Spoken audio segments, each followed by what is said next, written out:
Welcome to What is Whatcom, the only podcast, the video podcast about Whatcom County. My name is Matt Moakler. We talk about a lot of different things on the show, entertainment, businesses, artists, right here in Bellingham on Samish Hill. I want to introduce Daly Ramsey. Welcome. Hi, thank you. Yes, we're working together, co-host, host, and I'm so glad you've been on the show, and we're excited. We're excited about this, right? Absolutely. Yeah, I love Whatcom County, and there's so much great things here to talk about. So I'm excited to share with everyone. Cool. So let's introduce ourselves because this is our first episode and people were like, who are these people? What is this podcast about? So Daly, you just said you're from Whatcom County. How long have you been living here in the county? About 15 years now. 50? 15. 15. Yeah, you don't look like 50. That'd be impressive, Yeah, huh? Yeah. So 15 years myself. I've only been in the county for about 3.5, 4 years. So it's still fairly new. And we were chatting kind of like off the air, like you probably know more about Whatcom County than I do. Yeah, well, it's been home base for a long time. Yeah. But, as long as I've been here, there's still always new things to see and new things to check out, which is something I love about Whatcom County is there's a lot to do here. Yeah, there is. What do you like to do on your free time? Well, I think if you're here at all, you do love to be outside, which is a very big part of my time outside here in Whatcom County. But there's also really good food, and we're pretty well known for our breweries and things like that. Yeah. So there's always, entertainment and outdoor adventure. Yeah. So tell me about yourself. Well, I've been here for about 3.5 years, as I mentioned. Love the outdoors, just like you. Love the Mount Baker area. I love taking my dog out, along the Nooksack River and everything. And just love being outdoors. Bellingham as a city, I'm here. I mean, I don't live in Bellingham. I live outside of the city. So I'm coming in a lot and doing a lot of different things in the city. And I do like it. I enjoy it. It's growing, though. It's growing fast. And that's kind of a negative thing for me because I do prefer smaller towns. That's why I don't live in Bellingham. So yeah, Daly, did you hear about this world's best travel destination survey by this company called Travel Lemming? Yes, I just did. And, I feel like for a lot of people who've been here a long time, they'll be real sad to hear about our popularity on the rise. They're going to be sad about it? Oh, because of the visitors and stuff. Well, Yeah. the same reason you just said a few moments ago about downtown. Sure, But busy. it is actually quite impressive to hear about Whatcom County being on a worldwide novelty. Yeah, so it says here, Bellingham named among world's best travel destinations for 2025 by Travel Lemming. And I guess how they did this is they talked to different travel writers and editors, and they've been to these locations, and they're like, hey, this is my favorite place to go. And I was reading over some of these locations, and they're really like out there and cool. But like we've got the Philippines at number 6. I don't know how to pronounce some of these names, but El Nido, Philippines is number 6. Lombok, Indonesia. Have you been there? No. Okay. I wish. It is number 1 according to Travel Lemming. And then we go to Puerto Rico and Vietnam. Australia's in there. And then I'm looking at some other ones, and it's really exotic, some of these places. But then I see number 15 is Rochester, New York. It's like, Rochester, New York? I didn't think there was a lot of interesting things there, but I don't know. 17, Page, Arizona. I can see that. And then we're getting a little bit higher. So as I get higher, these are less, on the list. They're not as good as number 1. So 35, Harbor Springs, Michigan. Then we get to 42, let's say Santander, Spain. I haven't been to any of these places. Now, this is where Bellingham comes into. It's 43, ranked 43. Do you find it odd that all these exotic places, most of them, except for Rochester and a few other places, and then you see Bellingham at number 43? It is a little surprising, but, it's a rainforest here too, which I think is something that's super special. If you haven't lived in an area like this before, it can be easy to kind of not appreciate the greenery and stuff we have. Sure. But if you weren't from here, I could see how that would really be something that would light you up. Okay, so we have the beach, we have the bay and everything, and then the mountains, and then maybe they're coming here to maybe go into Canada or something, maybe a pit stop, and then they're saying, "Hey, this place is cool." Yeah. I don't know. I mean, that definitely could be true. And, I don't know how many places there are where you can go to the mountain and the beach in the same day. Well, true. Yeah, that's Yeah. true. So the editor, Chelsea Booker, she's the one that ranked it. I'm figuring number 43. And she says, I've taken numerous trips to Bellingham and always leave with a renewed appreciation for it. If I'm not being charmed by one of the city's fresh and innovative businesses, we'll do the businesses here in a minute on the show, then I'm being enchanted by the breadth of nearby outdoor activities. Oh, So that yes. so let's the viewers and the listeners, we talk to some people on the street. If they agree with this, what do you think's going to happen? And just what do you think? They're going to agree like, "Oh my gosh, it shouldn't be on that list, or it should be number one." Well, I wouldn't be surprised if people agree. Mhm. I do think a lot of people that are here really like being here, and the outdoor vibe is heavily loved and appreciated around here. So I wouldn't be surprised if people agreed. Okay, let's see what we got. What do you think about Bellingham being ranked one of the top travel destinations in the world? Whoa, I did not know that Yeah. actually. I think that Bellingham has a lot to offer in its unique location. There's mountains, there's islands, there's the bay.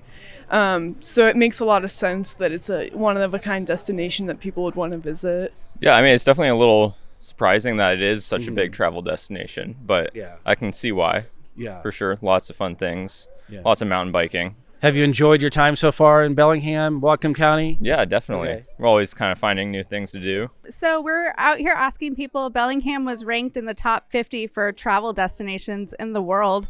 What do you think about that? That is so cool, and I'm not surprised at all because I think there's something for everyone out here. Yeah, what's some of your favorite things to do? Running, hiking, guitar. There's a great music scene here too, so a lot of outdoor stuff and indoor stuff too. Do you think it should be worse or better ranked? I think better. I mean, I grew up here and moved away for 10 years and then came back because I missed it. And I think there's like a lot to do. So we're talking about like Australia. We're talking about Argentina, Indonesia, Philippines, and then there's Bellingham. Do you think it still should be better?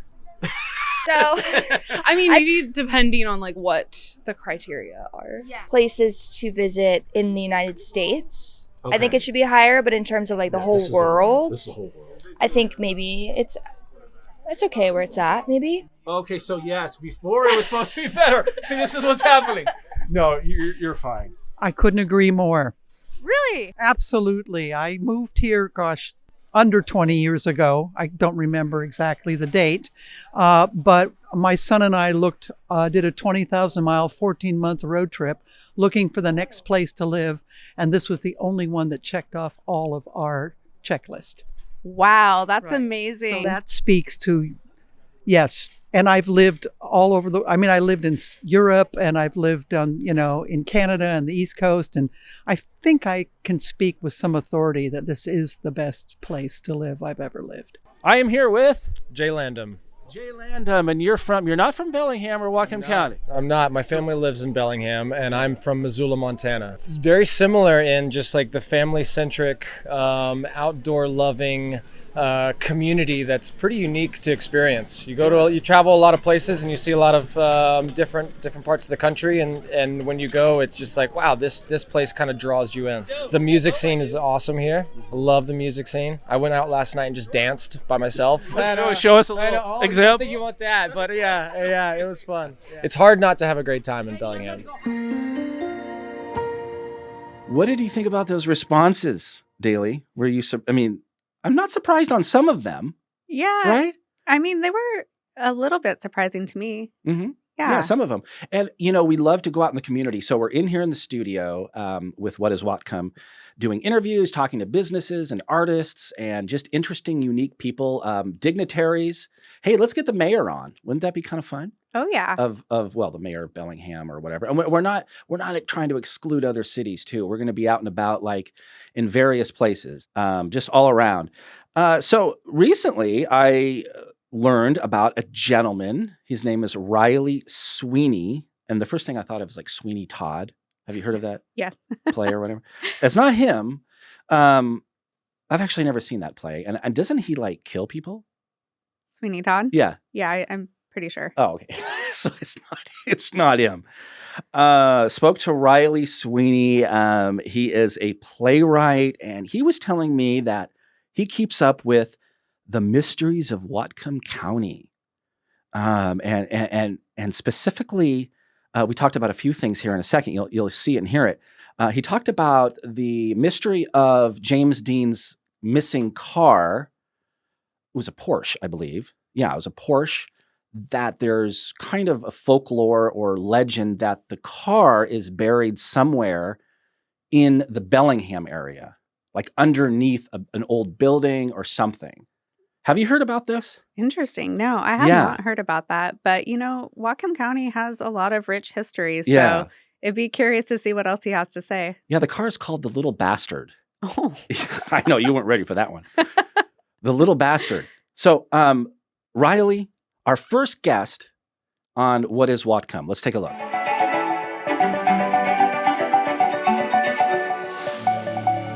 Riley Sweeney, you live in Bellingham? Just north of Bellingham. Just north of Bellingham. Welcome to What is Whatcom. Tell me a little bit about, you mentioned that you're a playwright. Let's start off with that. I am. So I've been writing and producing theatrical performances here in Whatcom County for the last 10 years. Currently, I'm a playwright with the Unsubdued Theater Collective, which is an avant-garde, bohemian, explicitly communist theater group here in Bellingham that produces a number of local shows, and they're a ton of fun. Okay, cool. And how long have you been writing plays? And I mean, you're an actor too, right? I try to avoid being an actor, much like the Pythons of Monty Python. I only do it if nobody else can do it. I can't stand Monty Python. Already our first source of conflict. But, I mean, they were writers who became actors because nobody else would do their weird stuff, right? Got it. So I've been writing stuff mostly for the radio for many, many years. And I love writing radio theater. It's a bit of a lost art. Right? Because with television and YouTube and videos, you have to do costumes and sets, and it's very expensive to produce it. But with theater of the mind, it can all be there. All you need is words and people to carry the story. Okay, so we were talking about off air. This is like a kind of a stage radio program. Well, we've got lots of different things here. So I write and produce Bellingham Terror, which is just a radio drama. You can stream it online at bellinghamterror.com. Okay. It's set in 1935 Bellingham and follows a couple of detectives as they stumble across real mysteries that actually happened, plus supernatural stories that we've added to that. Lots of humor and lots of local places that you recognize. Okay, cool. So you did say something about history. Okay, so let's get into that because I know you have some information that people may not know about in Whatcom County, more specifically maybe Bellingham. I want to know what is going on. Whatcom County has some incredible stories. You peel back the layers of this county, and there has been unusual things that have happened generation after generation. So why don't we start with Whatcom County's strangest mailman? Okay, so the mailman back in the 19th century, I think. Yeah. I didn't look, I tried to look it up, but just tell me because I want to be surprised. So if you needed to, if you sent a letter to somebody in Whatcom County, and it's 1870, right? So the Civil War's done and gone. We've had some of the gold rushes. It's the big expansionist part. Bellingham is, Fort Bellingham, the original military settlement of the U.S. Army, has been dismantled, and all the timbers have been used for houses and homesteaders that are spreading out. And, of course, the native population that has been here since time immemorial, the Nooksack tribe and the Lummi Nation, are all thriving and interacting in Whatcom County. If you needed a letter to go to somebody in Ferndale, it would come in by steamer ship, first of all. It would come into Seattle, where the postmaster would sort it all into little buckets, right? who would then give it to somebody on horseback who would ride it a week up the state to get to Bellingham, where it would come to basically the general store, and it would get sealed in a little an otter skin pouch. This is just a message. This is just a message. Okay. So no tweets or text, or of course not, but it would get sealed in an otterskin pouch and given to a man named Blanket Bill Jarman. And Blanket Bill Jarman was a little bit of everything. He was a homesteader. He was a former soldier. He was a courier. He was a smuggler.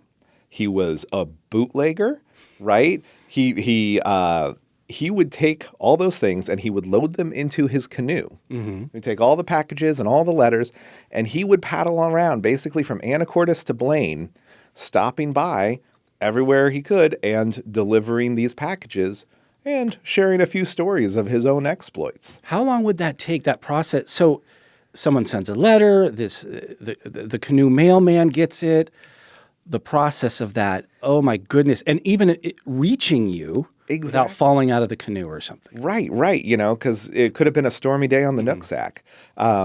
And so, it would take weeks and weeks, months even, for things to travel. It was a very time intensive, but he was a local legend in the area, Blanket Bill Jarman. Okay. He once got kidnapped by Lummies from the Lummie Nation, who were upset that he was wooing their women. And they held him captive, and he had to be the U.S. Army negotiated for his release and traded a pile of blankets as tall as he was to the Lummie Nation to get him back. Oh, my goodness. He was a legend. This guy was a legend? Yeah. He opened up a bar. He got shot in his own bar during a dispute. Mm-hmm. At one point, he tried to do some land speculation when they thought the railroad was going to terminus up here in Bellingham. Mm-hmm. Didn't work out, lost a lot of money. But he's one of those, frontier heroes that hasn't had his story sung yet. I know. Why don't more people know about this guy? Well, we're starting here we are. Right here. Yeah. And the legend of Blanket Bill Jarman continues. Okay, so that's a very interesting story. Thank you for that. And I want to move on to another story you have about... So in 1934, there was a whole West Coast longshoreman strike. They were striking for better wages, better working conditions.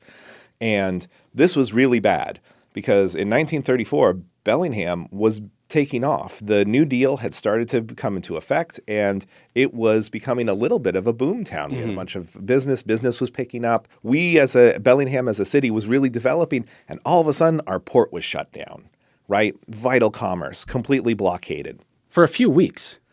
Well, so the business community was freaking out, right? And they leaned on the mayor and said, you've got to do something. You've got to break the strike. Use the Bellingham police to get the scabs in, right? Mm-hmm. Get the replacement workers. We got to get things unloaded. And the Bellingham mayor resisted all those calls. He said, we're going to stay neutral. This is a dispute between the employers and the longshoremen. We're staying out of it. Okay. Little did he know, he was being blackmailed at the time by a radio host who knew that his mother was being held in Northern Hospital on mental infirmity, right? Okay. She got thrown in the nut house. And so the radio host was threatening to reveal that if he intervened in this. So the business community needed movement, right? They needed something to happen. And they turned to a man named Frank Sufflet. Frank Sufflet was the owner and editor of the Bellingham Herald. He was also allegedly high up in the local KKK. And he had earlier, just the last year, led a whole crusade against the dean of the college, Dean Fisher, for being too communist, too radical, because, again, he was a Catholic. He was also the president of the Chamber of Commerce. Oh, my goodness. So he took his checkbook and he drove down to Seattle. And he purchased, in today's dollars, about $18,000 worth of bullets and tear gas. And he loaded them into his truck, and he drove it back to Bellingham, and he donated it to the Bellingham Police Department. Now, can you imagine that today, right? That the Chamber of Commerce is like... Oh, yeah, let's have some bullets. Let me go get you some stuff, guys. No problem here. Well, shock and awe, the next week, violence erupts and the police show up and tear gas the crap out of the longshoremen and let the scabs through. Oh my goodness. Yeah. I mean, I'm trying to follow this story. It's crazy, like all these connections. Right. Like they weren't going to, so so it became a huge scandal, right? Who equipped our police department to break this strike, right? Who wrote the check? Who wrote the check? That was the big scandal. And of course, the Bellingham Herald didn't report it because Frank wrote the check. Yeah. But the radio did. The radio broke the story and was like, it was Frank Suffert's name on the check. He's the one. What radio station? It was KVOS, Okay. our radio station here in Bellingham. And he was the one that did it, right? And so it was a big scandal. They tried to force Frank out as the president of the chamber over all this. Somehow the mayor escaped blameless, which is a wild thing. The strike itself ended just like a month later because FDR said, hey, we're sending you all to government arbitration. And it got resolved on the national level, which trickled down. We have time for one more story with Riley here on the show. The mystery of James Dean's car. Yes. So James Dean, of course, famous actor, died tragically at the young age of 24 when he crashed a silver Porsche. Oh, it was called, you can say it. The Little Bastard. Yes. What happened to that car after his demise? Well, for a while, parts of it were sold off. The engine, I think, got bought up by another racer who put it in a different car, had all sorts of disasters happen because the Little Bastard was cursed. But the chassis itself, the car itself, actually was part of a traveling show for 3 years after his death, in which they took it all over the country and said, come see the car that James Dean died in. Little macabre, but, hey, I watch TikTok. There's weird things, right? I'm not going to judge previous people's entertainment. Yeah. However, at some point in the 60s, it got put on a train car and then never arrived. Never arrived here. The car anywhere. The car disappeared. Now, here's where we move from verifiable fact to urban legend. Okay. Warning. Right? Hold on a sec. Okay. Allegedly, it was purchased by a collector in Bellingham, who then brought it in 1974, 1975, 1976. The dates are important. Okay. Bought it, and there is someone who remembers being with his father as they sealed this car up inside a building in Whatcom County. So they were doing a major remodel. They're like, we've got to store this. It's a $1 million cultural artifact. We're going to seal it up in like a hidden room in this building. What building? That's the question. The Chamber of Commerce? The guy who bought it died. The son, who was like 6 or 7 at the time, doesn't remember where it was. There is James Dean's car sealed up in a building somewhere in Whatcom County. Where is the car? It was a commercial building, probably still, maybe, but it could have been converted now into a home. Right. We don't know. Okay, so I've spent a lot of time thinking about this because, again, somebody out there is going to pay millions of dollars for that car when it's found, right? So when I was the communications director for the city of Ferndale, I went and pulled building renovation permits from the 1970s. So you really got into this because thing. I'm like, where the heck is that car? Right. Okay, so it's got to be a building that's big enough that you can fit a car in it and have it go unnoticed for 2 decades. Right? So that's got to be a pretty big building.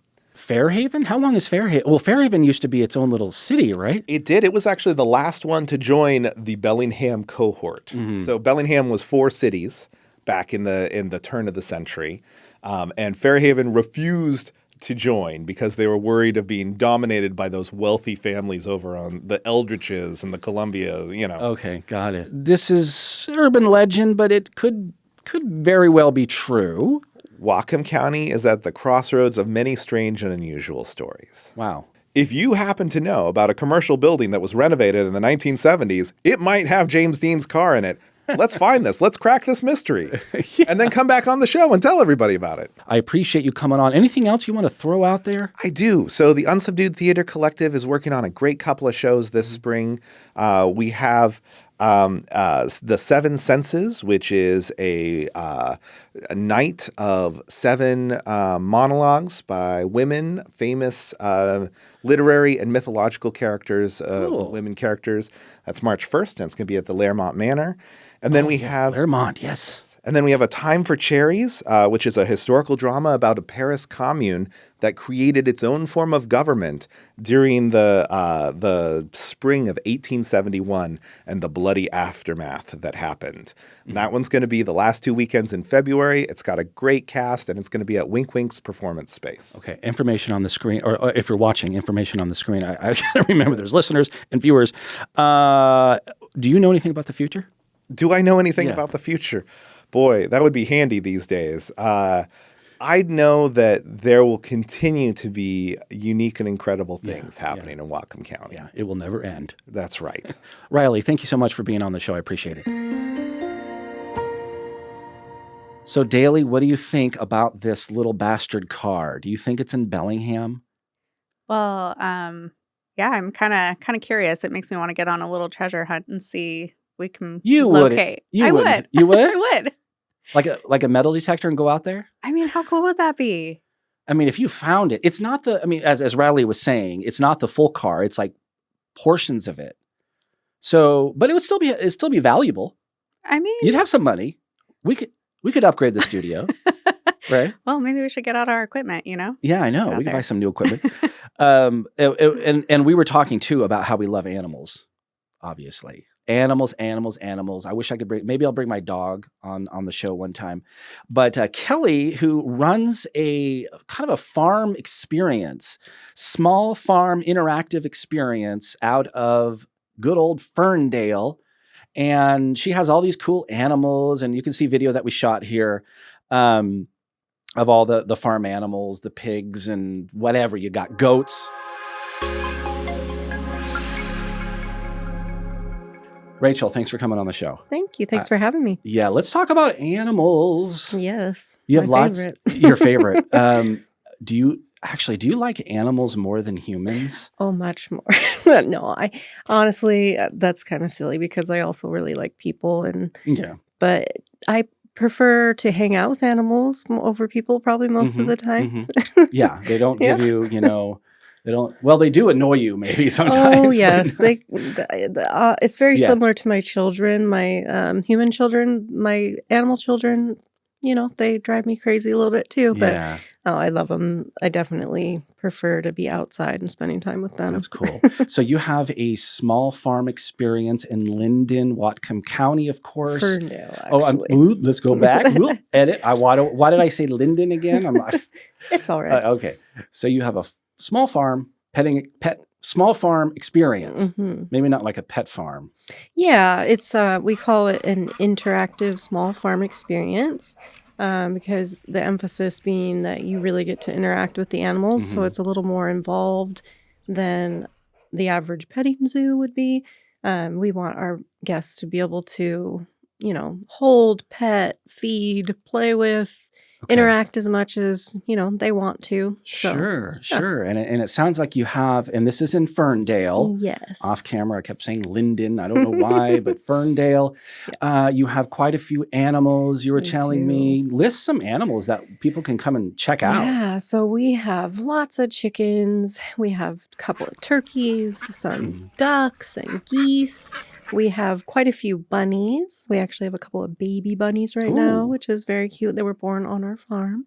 Okay. And we have goats, and we have pigs, and sheep, and a cow, and some guinea pigs. We get all kinds of animals from, just the little guys to the big guys. We don't have any horses. We get a lot of questions if we have horses, but I have to say, sorry, someday. But we don't have a barn necessarily, like a real big barn. So and we this is can't do like, that. this is all like on a quarter of an acre. No, Yeah. We have 5 acres, That's but good. our farm, we call it a small farm just because we don't want people thinking they're coming to a huge industrial farm or something like that. It's definitely a family farm. It's we call it Bodie Farms, but where our last name is Bodie, and so we say Bodie Farms. And it's definitely a smaller feel, more intimate than some of the bigger farms out Yeah, there. yeah. But yeah. I recall, there was some kind of drive-through zoo or something in Oregon. It was, what is that little town called right by I-5? Do you know what I'm talking? Like, I think it I've starts heard with of a that. W or something. Anyway, I can't remember, but that you drive through. I Hmm. think they still have it, but they have like bears and Yes, more of the lions wild. and Yeah. yeah, I have heard of that. Yeah. yeah. Yeah. You don't have anything So like we that? don't have anything like that. Yeah, I don't do any wildlife rehabilitation or rescue, but we just focus on, the farm Mhm. animals and then small pets like the guinea pigs. They're not necessarily what people would consider a farm animal, but we've kind of, Yeah. Wow. we've rescued 4 of them just from different situations and so we just kind of we Yeah. build with who needs a home and if we Okay. can accommodate, we Yeah. do cats and do some fostering and adopting with cats too. So Hmm. it's just a little bit of Cool. everything. Yeah. Yeah. Oh, the town is called Winston. Oh, Winston, okay. Oregon. There's I think still some kind of zoo drive-through thing down That's there or cool. something. Yeah, you did mention that you foster some animals that need a Yes. home. Yes, we Yeah. do. Just right now, we're just doing cats through Mhm. the Alternative Humane Society, and so we have a little outbuilding kind of barn that we can keep them in, keep them safe and warm, and we actually just adopted one of them, which is called a foster fail because Oh, we you decided gave to in. keep her You because gave she's just she's a special little girl that just kind of needs to have her space to do her own thing and Yeah. doesn't like to be touched a lot, but likes to talk a lot and be around people. Mhm. So her name's Betty, and so we just decided to keep her. Has that become a problem? Like, I mean, you're married, right? You have a family, and you're like, oh, these animals are coming in. Well, mostly cats, you said, Yeah. from the alternative Yeah. We place there. just But we just started like working with them officially, but I've been taking in animals from just neighbors and strangers and friends for a couple years now, and that's kind of how we've built the animals that we have. Honestly, have come to us mostly from people contacting us, reaching Mhm. out, or hearing from a friend. We took somebody else's animal for them. Just Mhm. there are circumstances where people just feel like they can't take care of the animal anymore, or they're moving, or Yeah. things Yeah. change, and so it's not always from dire situations. But Okay. we do work with Bonanza Bunny Rescue as well. What animal is the biggest pain in the ass? Oh my! Right now, it's probably a tie between one of my goats named Daisy Deer. I named her Daisy Deer specifically because she looks a lot like a deer from behind. I've had even my friend who lives on our property like come out and think there was a deer in the Mm. yard, like taking pictures of it. And I'm like, oh, it's just the goat. Yeah.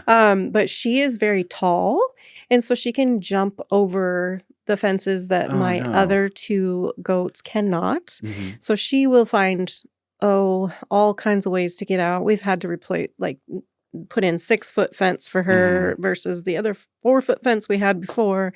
Things like that. She is definitely a little menace. And if you leave your door open to your car, she's in your car. She thinks she's like a little dog. Isn't that always the case with goats? Aren't they kind of difficult, though? Yeah, they're kind of stinkers. Like Mhm. they share a pen with my 2 pigs, and they are little bullies to the pigs. I mean, these pigs Yeah. are not small by any means, but they will headbutt them and shove them away from the food. And But don't worry, people. When you come to the Bodie Farms, you're going to be okay. yes, oh Yeah. yes, they are super eager and friendly. We're looking at footage right now because I did head out to your farm, and you got some cool animals. What animals are the most popular with visitors?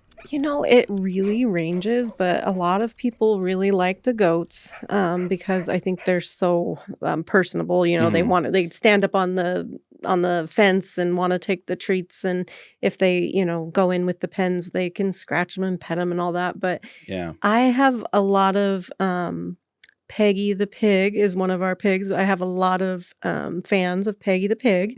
Mhm. So I will have people that, will want to come see Peggy specifically. And then our cow that we have, her name is Petal, and she is just the sweetest cow. She is very different as opposed to maybe a big farm with lots of cattle. She's just my only cow, and she's a pet cow. Uh-huh. She free ranges around our yard and gets to just chill out. She'll lay in the flower bed, hang out, by Yeah. our house. Oh, wow. She Like a is big dog. kind yeah, of. very much so Yeah. like a big dog. She loves to just mill around and lay in the sun and Any animals that you are hoping to get in the future that you want to tell people about? yeah, we do. I have what I call my wish list.